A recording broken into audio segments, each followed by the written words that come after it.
Hello friends, previously class we have discussed about delta modulation. So one bit delta modulator also we have discussed.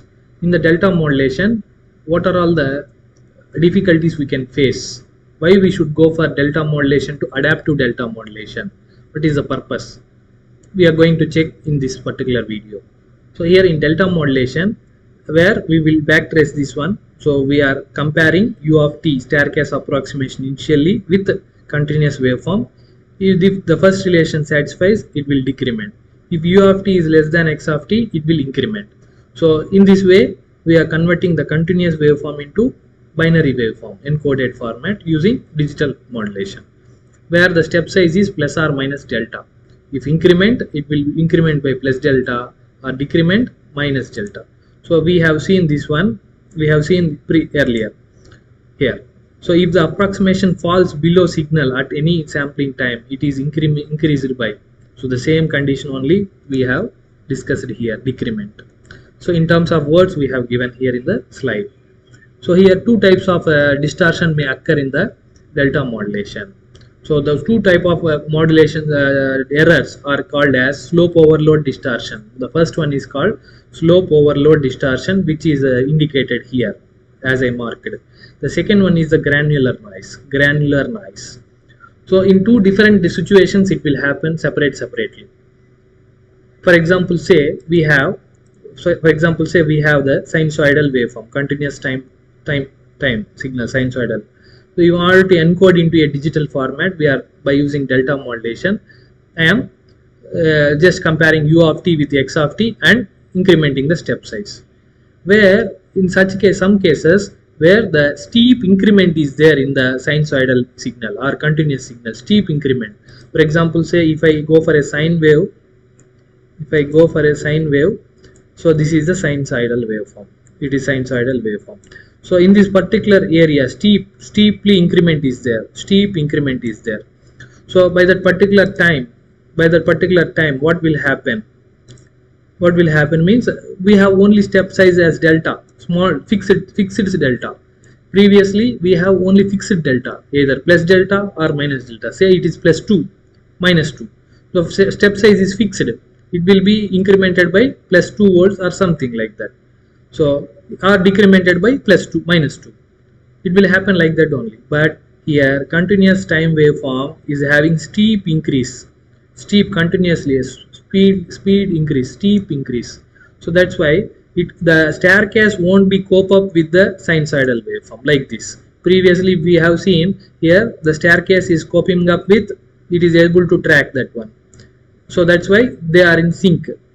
The staircase is going to cope up with the continuous signal. But here if the amplitude is steep in this particular continuous waveform, then the step size incremented is plus delta like this. It will increment plus delta, it will increase, where the gap is formed between the staircase and continuous waveform input, so which is undesirable. That distortion is called as slope overload distortion. So it will occur when the input is having steep increment. Then that type of situation we will come across a slope overload distortion. The second one is granular noise.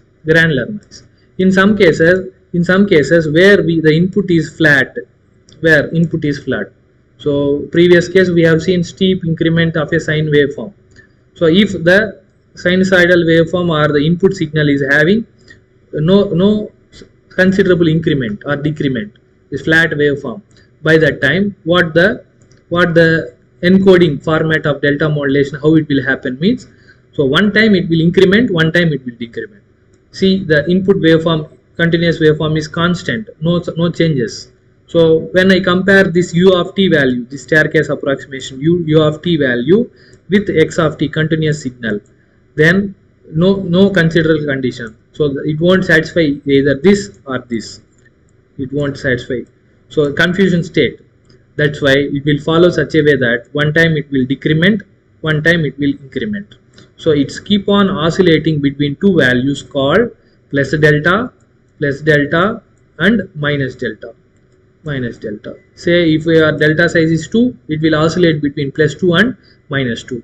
like a loop in the programming. It will keep on going. Whenever the input is flat, it keep on changing from positive delta value to negative delta value, which is not undesirable.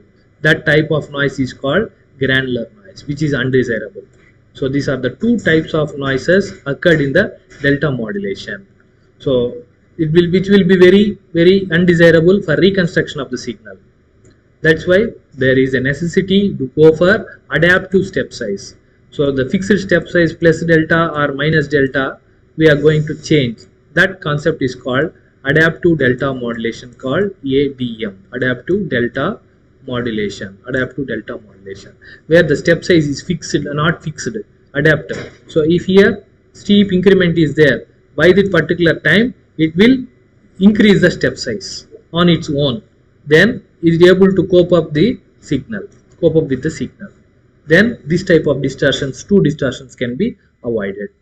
Thank you.